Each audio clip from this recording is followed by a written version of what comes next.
काय तुम्हाला प्रश्न पडतोय की रिअल इस्टेटमध्ये गुंतवणूक करावी का म्युच्युअल फंडमध्ये गुंतवणूक करावी का सोन्यामध्ये गुंतवणूक करावी? जर असं काही तुम्हाला प्रश्न पडत आहे, तुमच्याकडे पैसे आहेत आणि नक्की काय करावं हे समजत नाहीये, तर हा व्हिडिओ फक्त तुमच्यासाठी आहे. शेवटपर्यंत पहा. आणि ज्या लोकांना भविष्यात हा प्रश्न पडू शकतो की रिअल इस्टेट चांगलं, म्युच्युअल फंड चांगलं, गोल्ड चांगलं का अजून इतर कोणती ॲसेट क्लास चांगली राहील तुमच्याकडे जे पैसे आहेत ते गुंतवण्यासाठी, त्यांनी सुद्धा हा व्हिडिओ शेवटपर्यंत पहा. नमस्कार मित्रांनो, मी आकाश गुंदाले, वेल्थ कोच. मागच्या 10 वर्षापासून लोकांना वेल्थ क्रिएट करण्यासाठी मदत करतोय आणि तुम्ही सुद्धा त्याचा एक पार्ट होऊ शकता पुढच्या 10 वर्षामध्ये करोडपती बनण्यासाठी किंवा तुम्हाला फायनान्शियल स्टेबिलिटी देण्यासाठी मी तुम्हाला हेल्प करू शकतो. तर मित्रांनो, बऱ्याच लोकांना प्रश्न असतो की रिअल इस्टेटमध्ये गुंतवणूक करावी का म्युच्युअल फंडमध्ये गुंतवणूक करावी. जर तुमच्याकडे आज लमसम पैसे आहेत किंवा नाही आहेत, लोन काढून सुद्धा तुम्ही गुंतवणूक करू शकता. आता रिअल इस्टेटमध्ये परतावा किती मिळतोय किंवा किती मिळू शकतो याचा एक आपण अंदाज बांधण्याचा प्रयत्न करू शकतो. साधारणपणे मी पिंपरी चिंचवडमध्ये राहतो आणि मी असा विचार करतो की मागच्या 20 वर्षापूर्वी पिंपरी चिंचवडमध्ये फ्लॅट कितीला मिळत होता. तर 20 वर्ष 2024 2004 मध्ये जायला लागेल आणि त्यावेळी 5-6 लाखाला, 7 लाखाला, 8 लाखाला एक 1 BHK, 2 BHK 10 लाखापर्यंत मिळत होतं. आत्ता जर मी 1 BHKची 2 BHKची किंमत काढली तर साधारणपणे 1 BHK 30-35 लाखाला चांगला नवीन क्वालिटीचा मिळतो. जुना 20 वर्षापूर्वीचा स्वस्त मिळेल, पण 35-1 लाखापर्यंत, 30 ते 35 लाखापर्यंत मिळतो. मग या कंडिशनमध्ये मागच्या 20 वर्षामध्ये किती टक्के गेन आपल्याला मिळाला? तुम्ही असं कन्सिडर करतो, मागच्या 20 वर्षापूर्वी जो फ्लॅट तुम्ही घेतला होता तो घेतला होता 6 लाख रुपयाला. उदाहरण आहे, कमी जास्त होऊ शकतं. 1 BHKचा आपण विचार करूयात, 6 लाख रुपीजला तुम्ही तो घेतला होता आणि तुम्ही आता त्याची जी किंमत आहे 20 वर्षानंतर ती समजा 35 लाख रुपये आज नवीन फ्लॅटचे. जुना थोडंसं आता तिथं ॲम्युनिटीज नाही आहेत, कार पार्किंग नाही आहे, खूप साऱ्या गोष्टी नाही आहेत, तर 25 पर्यंत तो विकेल. पण मी तरी सुद्धा विचार करतो की हायर साईड आपण विचार करूयात की 35 लाख रुपीजला तो फ्लॅट आजच्या तारखेला जाईल, विकला जाईल 35 लाख रुपये. आणि या कालखंडाला झालेत 20 वर्ष, 20 इयर्स आपल्याला इथे टाकायला लागतील.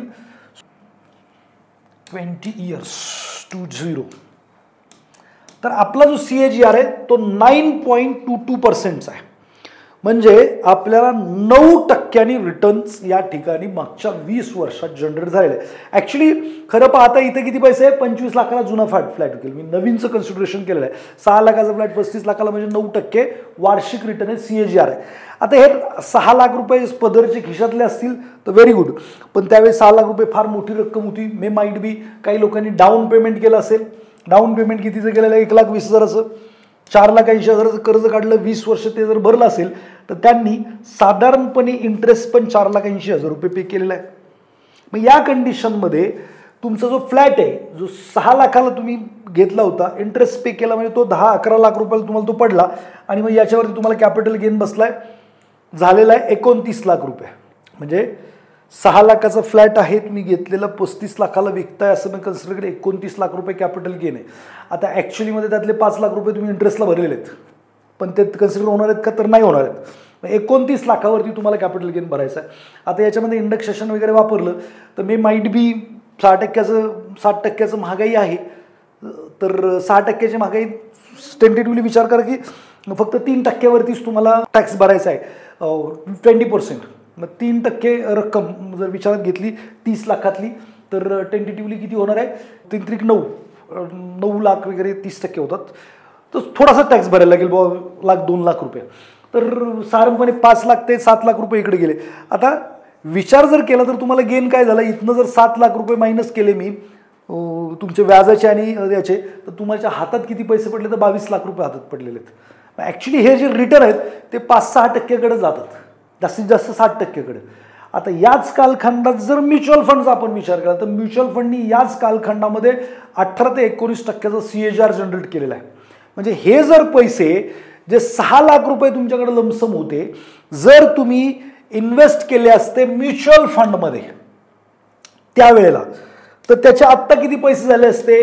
तर टेंटेटिव्हली मी तुम्हाला सांगितलं की 18% CAGR म्युच्युअल फंडने डिलिव्हर केलेला आहे, डायव्हर्सिफाईड म्युच्युअल फंड स्कीमनी. तर 6 लाख रुपीज जर तुम्ही त्या ठिकाणी गुंतवले असते, 3 आणि 2 5, आणि तुम्हाला 18% CAGR मागच्या कालखंडामध्ये म्युच्युअल फंडने डिलिव्हर केलेला आहे 18%. तर दिस इज द 18%. 6 लाखाची गुंतवणूक तुम्ही जर म्युच्युअल फंड केली असते, 18% जर तुम्हाला CAGR मिळाला असता, तर तुमचे 20 वर्षामध्ये पैसे झाले असते टेंटेटिव्हली 6 लाख रुपयाचे 3 आणि 2 5 6 7 1,64,00,000 रुपये. म्हणजे तुम्ही जे 6 लाख रुपये फ्लॅटमध्ये 2004 साली गुंतवले त्याचे झाले 35 लाख रुपये. त्यातनं पण कॅपिटल गेन अमकं ढमकं सगळं जर मी काढलं तर तुमच्या हातात काहीच नाही पडलेलं, 5-6% रिटर्न हातात पडलेत. इथं मात्र तुमचे 1,64,00,000 रुपये बनलेले आहेत. मागच्या कालखंडातला मी CAGR घेतलेला आहे डायव्हर्सिफाईड म्युच्युअल फंडचा.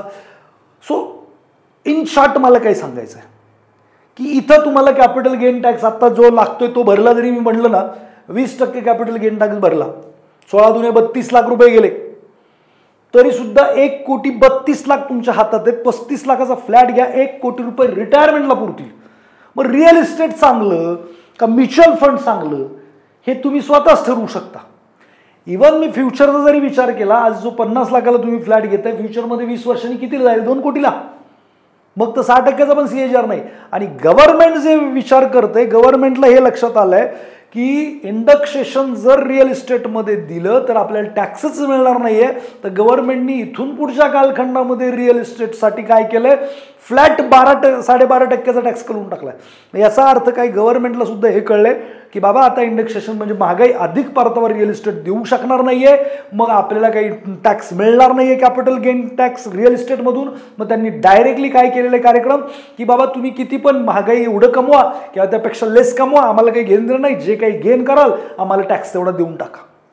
म्हणजे काय, इन शॉर्ट जर महागाई 6%नी वाढणार आहे तर मी असं म्हणेल रिअल इस्टेटचे भाव सुद्धा 6%नी वाढणार आहेत. त्याच्यामध्ये गव्हर्नमेंटला टॅक्स मिळणार नव्हता म्हणून त्यांनी फ्लॅट टॅक्स घेऊन आलेत. तर 6% जर तुमचं रिअल इस्टेट रिटर्न देणार आहे तर 50 लाखाची जी प्रॉपर्टी आज तुम्ही विकत घेताय तिचं फ्युचरमध्ये व्हॅल्युएशन काय होऊ शकेल, आपण थोडंसं मॅथमॅटिक करूयात. आणि हेच पैसे तुमचे 50 लाखाची प्रॉपर्टी तुम्ही आज घेताय, 1 2 3 4 5 50 लाख रुपये, आणि 6%नी महागाई कन्सिडर करूयात. 6%नीच गव्हर्नमेंट म्हणतंय वाढेल, म्हणजे त्यांनी म्हणूनच फ्लॅट केलाय टॅक्स, असं माझं मत आहे. तर 50 लाखाचं जे घर आहे ते पुढच्या 20 वर्षानंतर माझ्या मते जी रिअल इस्टेट आहे ती वाढणार आहे, त्याची व्हॅल्यू होणार आहे 3 आणि 2 5 6 7 म्हणजे 1,60,00,000 रुपये त्याची किंमत होणार आहे. जे 50 लाखाचं 2 कोटी पण होत नाहीये. 6%चे रिटर्न आहेत, त्यात पण कॅपिटल गेन देणार तुम्ही 12.5%. हे असे सगळे विषय आहेत. आता हेच पैसे तुम्ही जर म्युच्युअल फंडला टाकले तर मी आता 18%चा CAGR नाही केलं, मी इन्फ्लेशन 6% आणि GDP 6% कन्सिडर करून 12%ने तुम्हाला इथं रिटर्न मिळू शकतात. आणि हे जर 12%ने रिटर्न इथं मिळतील तर तुमचे 20 वर्षानंतर पैसे होतात टेंटेटिव्हली 4,82,00,000 म्हणजे 5 करोड रुपये, विच इज द बेस्ट. मला खाली कमेंट बॉक्समध्ये नक्की सांगा. हा, याचे ड्रॉबॅक्स तुम्हाला काय सुचतात ते पण टाका. याच्यात पण कॅपिटल गेन भरायला लागेल, हा भरायला लागेल, याचा पण जाऊ दे 12.5%. मी म्हणतो चला 20%नी करा, मोटा मोठी कॅल्क्युलेशन कर देते 20% से तो 5 करोड़ पे कितना जाएगा, 1 करोड़ रुपए टैक्स, 3,82,00,000 रुपीज टैक्स फ्री आपके हाथ में रहेंगे. 12% से CAGR बोल रहा हूं मैं, 12%नीच गणित करतोय मी, जास्त काही करत नाहीये. तरी सुद्धा 3,82,00,000 तुमच्या हातात सायझेबल आहेत का नाही आहेत. घर कितीला मिळणार आहे, 1,60,00,000ला. 1,60,00,000चं घर घ्या त्यावेळी नवीन मिळणार. 3,82,00,000 मधनं हे गेले तरी तुमच्याकडे 1.5-2 कोटी रुपये राहिले ना रिटायरमेंटला. म्हणजे एकाच जे काही डबल इन्व्हेस्टमेंटचा विचार करताय. सिंगल घर घेऊ शकता, घेतलंच पाहिजे, तो काय प्राणी पक्षी घर बनवतात, तुम्ही नाही बनवलं पाहिजे असं माझं मत नाही. पण सेकंड इन्व्हेस्टमेंटला तुम्ही चाललाय रिअल इस्टेट चांगलं म्हणून, तर थोडंसं विचार करण्याची गरज नक्कीच आहे. आणि जर तुम्ही तो विचार नाही करणार आहे तर तुमचे ज्याचा हात मोडेल त्याच्या गळ्यात पडेल असं म्हणतात. फायनान्शियली तुम्ही, मी लोकांना सांगतो हमेशा, तुम्ही शब्द साक्षर आहात, तुम्ही अर्थ साक्षर नाही आहात. बघा, सचिन तेंडुलकर क्रिकेटचा गॉड होता तरी पण त्याला कोच होता.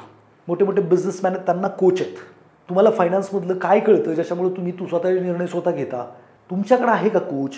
बघा, तुमच्या आयुष्यात पैसे कमी आहेत, काही गोष्ट घ्यायला तुम्ही स्ट्रगल करताय, तुम्हाला भविष्याची चिंता वाटते, फिकर वाटते, आज पैसे येतील भविष्यात येतात का नाही माहीत नाही, नोकरी जाण्याची चिंता वाटते, पोरांच्या शिक्षणाची चिंता वाटते, तर तुम्ही फायनान्शियली आजारी आहात आणि तुम्हाला योग्य डॉक्टरची गरज आहे.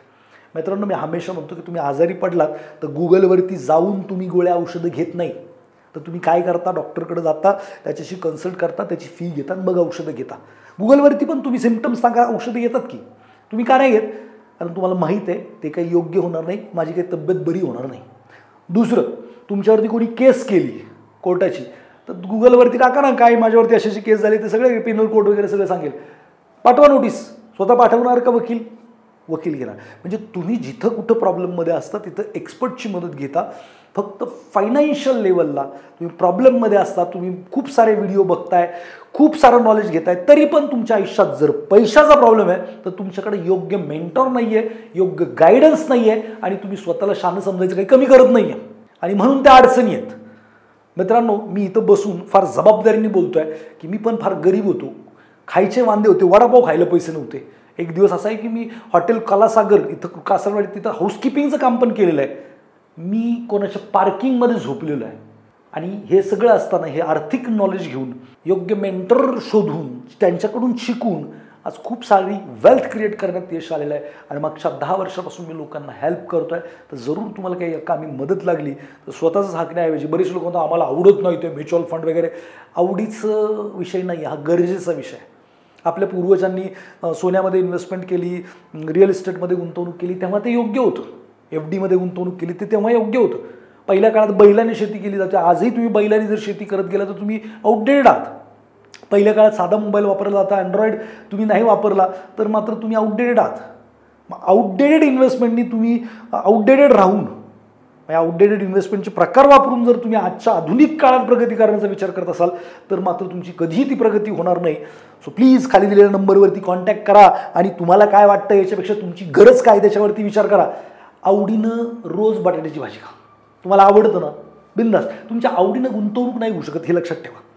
आणि तुम्ही आवडीनंच करायचं आहे तर तयार राहा पुढचे जे काही डिझास्टर आहेत, पुढचे जे काही प्रॉब्लेम्स आहेत ते फेस करण्यासाठी. त्यावेळी रडायला पण माणूस सापडणार नाही, पोरंसुद्धा नाही, ते जाणार. पाऊस पण राहील का नाही माहीत नाही, नवरा बायको काय असेल ते. तर प्लीज डू इट नाव. तुमच्या गोलच्या अकॉर्डिंग ॲसेट क्लास शोधा आणि त्यासाठी मदत लागली तर खाली दिलेल्या नंबरवरती फोन करा. व्हिडिओ जर आवडला असेल तर लाईक शेअर करा.